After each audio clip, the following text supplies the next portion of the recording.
Hello अस्सलाम वालेकुम।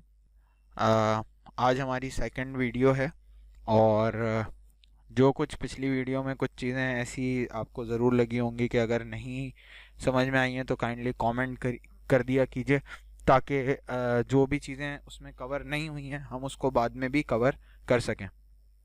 तो आज हम फिर स्टार्ट कर रहे हैं अपनी नेक्स्ट क्लास से।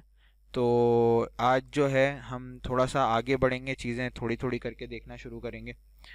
आज जो है एक्सेल देखें, आपका कभी भी खुलेगा तो इस तरह से आपके पास काफ़ी सारी चीज़ें आ रही होंगी। ये जो आपके पास ऊपर इस एरिया में जहाँ पे इस वक्त मैं अपना माउस का जो मेरा कर्सर है वो घूम रहा है, ये टेम्पलेट्स कहलाती हैं।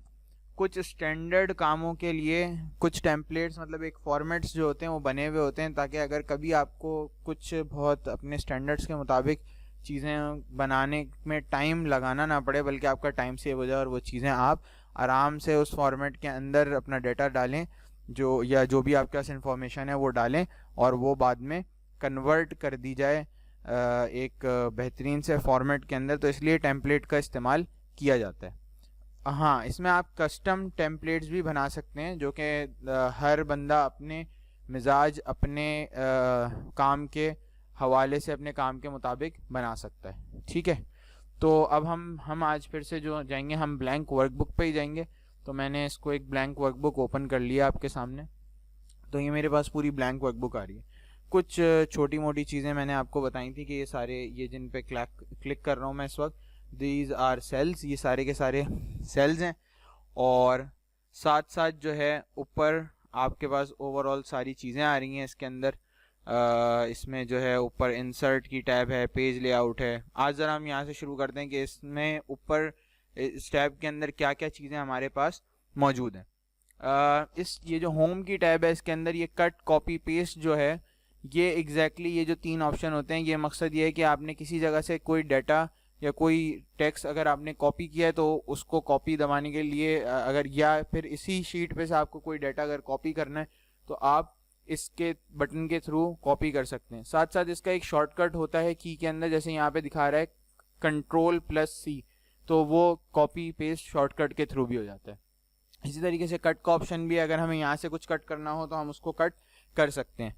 साथ साथ जो है पेस्ट का ऑप्शन है, अगर अभी तो वो डिसेबल है क्योंकि हमने कोई चीज़ कट नहीं की, हमने कोई चीज़ जो है वो पेस्ट नहीं की, इसलिए। अब देखें, जैसे जैसे मैंने कट दबा दिया था, अभी क्लिक हो गया था, तो यहाँ पे आप देख रहे होंगे कि ये जो है एक डॉटेड लाइन शो करना शुरू कर दिया एक्सेल ने। इसका मतलब ये है कि जी यहाँ पे जो भी चीज़ थी या जो भी डाटा था वो कॉपी हो जाएगा, जस्ट लाइक दैट। अगर हम इस इफेक्ट को ख़त्म करना चाहें तो हम डिलीट का बटन दबा सकते हैं अपने कीबोर्ड से, तो ये इफेक्ट ख़त्म हो जाता है। मतलब जो भी चीज़ उसने पिछला कॉपी या कट किया होता है वो उस जगह से छोड़ देता है, मतलब उसको आगे कैरी नहीं कर रहा होता है और आपके क्लिपबोर्ड के ऊपर वो चीज़ें मौजूद नहीं होती हैं। अब जस्ट सपोज अगर मैंने कुछ भी यहाँ पे लिखा, अब मुझे इसको अगर करना है तो कॉपी, तो मैं इसको सिर्फ यहाँ पे इस जगह से जाऊँ और यहाँ पे कॉपी दबाऊँ और ये कॉपी हो गया। अब मैं दूसरे सेल में जाके इसको पेस्ट दबा दूंगा तो ये पेस्ट हो गया। तो ये इस तरह के एक्शंस के लिए नॉर्मली ये बटन्स काम आते हैं। हाँ, जब आप एक वक्त में काम ज़्यादा होता है और लोड ज़्यादा होता है तो फिर हम नॉर्मली शॉर्टकट्स का इस्तेमाल कर रहे होते हैं, जो कि कीबोर्ड की कीज़ के ऊपर मौजूद होते हैं। ये तो एक छोटी मोटी इन्फॉर्मेशन हो गई। अब आगे चलते हैं। ये हमारे पास यहाँ पे कैलिबरी फ़ॉन्ट का नाम है, फिर उसके साथ साथ ये बोल्ड, इटैलिक और अंडरलाइन का जो है एक ऑप्शन है। अब बोल्ड, इटैलिक, अंडरलाइन का जो ऑप्शन है वो मैं आपको दिखा देता हूँ एक तरह से। अगर हमने ये वर्ड लिखा हैन, तो अब इसके फ़ॉन्ट हम चेंज कर सकते हैं काफ़ी सारे। अब मैंने दूसरा किस्म का कोई फ़ॉन्ट डालना है तो ये चेंज हो गया फ़ॉन्ट। मैं इसको अगर बोल्ड करना चाहूँ तो ये बोल्ड ऑलरेडी है, इसलिए ये बोल्डेड नहीं दिखा रहा। इसको मैंने यहाँ पे कर दिया। अब मैं इसको बोल्ड दबाऊंगा तो ये बोल्ड हो गया, पतला और मोटा होता रहेगा। इटैलिक दबाया तो तिरछा हो गया, और यहाँ पे मैंने इसका जिस तरह से भी साइज सेलेक्ट करता जाऊंगा तो ये बड़ा होता जाएगा, ये आप देख रहे हैं। फिर अगर अंडरलाइन करना चाहूँ तो अंडरलाइन भी आ जाएगी। ठीक है, इन सबको हटा दूंगा तो ये हट भी जाएंगे। साइज़ को छोटा करना चाहूँ छोटा कर सकता हूँ, डिपेंड करता है आपको किस यूजेज के लिए चाहिए।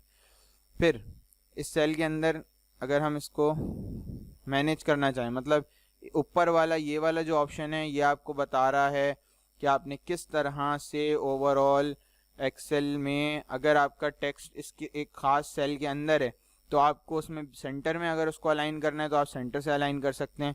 अगर आपको इसको कॉर्नर पे ऊपर की तरफ लेके जाना है तो ये ऊपर चला जाएगा, अगर नीचे की तरफ बोलेंगे तो नीचे चला जाएगा। अच्छा, इसकी एग्जांपल इस तरह से आराम से शो नहीं हो रही होती, तो हम इसको ज़रा सा ले आते हैं। अब ये इस पर मैंने क्लिक किया हुआ था, ये नीचे है, अगर मैं इसको दबा दूंगा तो ये बिल्कुल सेंटर में आ जाएगा सेल के, और मैं इस वाले बटन को जैसे ही क्लिक कर दूंगा तो ये बिल्कुल ऊपर ले गया। इसके नीचे वाली टैब जो है इसका हमें पता ऐसे चलेगा कि हम ज़रा इसको चौड़ा कर लें अपने इस सेल को। अगर मैं इसको इधर दबाऊंगा तो ये लेफ़्ट साइड की तरफ मूव कर जाएगा, और इस साइड पे करूँगा तो ये राइट साइड की तरफ मूव कर जाएगा, और बीच में दबाया तो बीच में कर जाएंगे। तो ये इस तरह से हो रहा होता है। फिर इसके बाद ये रैप टेक्स्ट का एक ऑप्शन है। रैप टेक्स्ट एग्जैक्टली जो है वो इस ऑप्शन के अंदर हम क्या कर सकते हैं वो भी मैं आपको दिखा देता हूँ कि इस ऑप्शन का यूजेज इस तरह से होता है कि अगर हमारे पास किसी एक सेल के अंदर कोई चीज़ ज़्यादा लिख दी है, कुछ भी हमने लिखा हुआ, जस्ट सपोज कि हमारे पास आ रहा है आपका एक दो वर्ड्स लिखे हुए हैं, कोई भी डेटा लिखा हुआ है, अब मैंने इसको दबा दिया, ये आप देख रहे हैं एक सेल से पूरा बाहर दूसरे सेल्स में जा रहा है।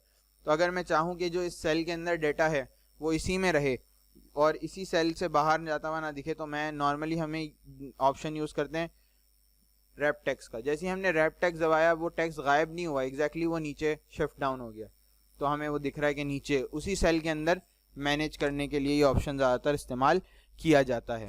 अब फर्दर मोर जब हम थोड़ा सा, अभी तो मैं आपको सिर्फ फंक्शंस बता रहा हूँ, जब हम इसके ऊपर शीट्स के ऊपर थोड़ा बहुत काम करना शुरू करेंगे तो ये हमारी मदद करेंगे और उस वक्त हम ज़्यादा बेहतर तरीके से समझ भी पा रहे होंगे। लेकिन अभी एक बड़ी बेसिक चीज़ें मैं इसमें बता रहा हूँ।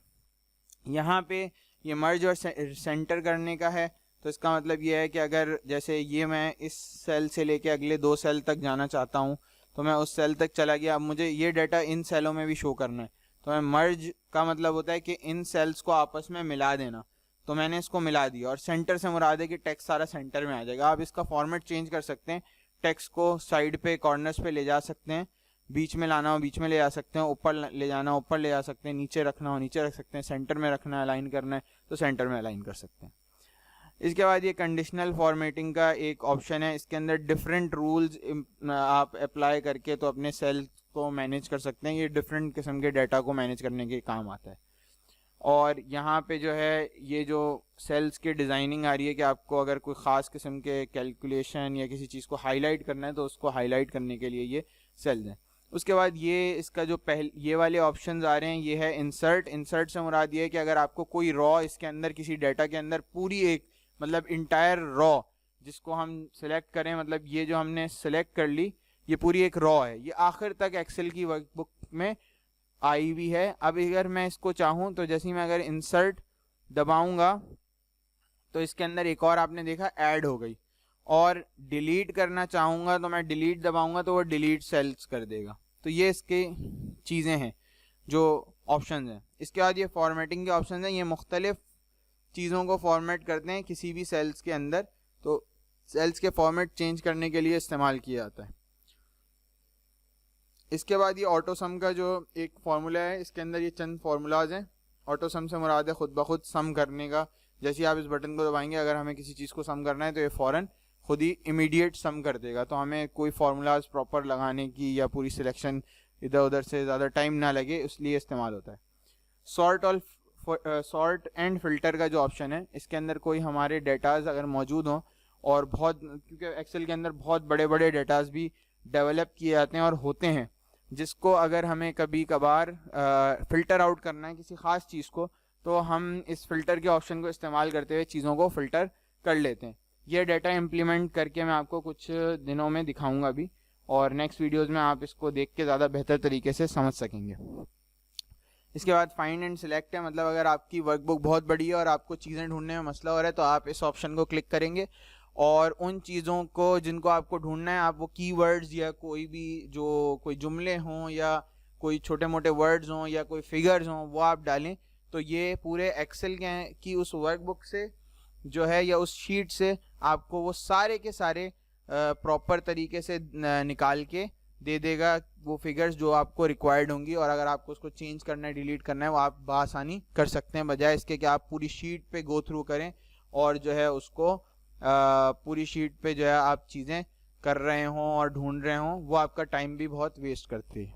Thank you. आज की क्लास के लिए इतना ही काफ़ी है। मैं छोटी छोटी वीडियोस इसलिए बना रहा हूँ कि जो बिल्कुल बेसिक लेवल लोग हैं वो एक एक चीज़ को जान सकें, और जैसे कि आइंदा भी हम थोड़ी थोड़ी चीज़ें लेके चलेंगे और उसके बाद मैं फिर शीट्स पे काम करना भी सिखाऊंगा इंशाल्लाह। तो जज़ाकल्लाह। आप सब लोग जो हैं हमारी सपोर्ट शो करने के लिए ज़रूर हमारे चैनल को सब्सक्राइब करें, वीडियो को लाइक करें, और अगर हमारी अपडेट चाह रहे हों आप किसी भी वीडियोस के हवाले से, तो प्लीज़ उसको आप अपने बेल आइकन जो होती है उसको क्लिक करें, और साथ साथ अगर आपको ऐसा लगता है कि दूसरों को भी इस डाटा की ज़रूरत है या इस वीडियोस की ज़रूरत है, सीखने की ज़रूरत है, तो उनको उनके साथ इस वीडियोस को शेयर करें। जज़ाकल्लाह।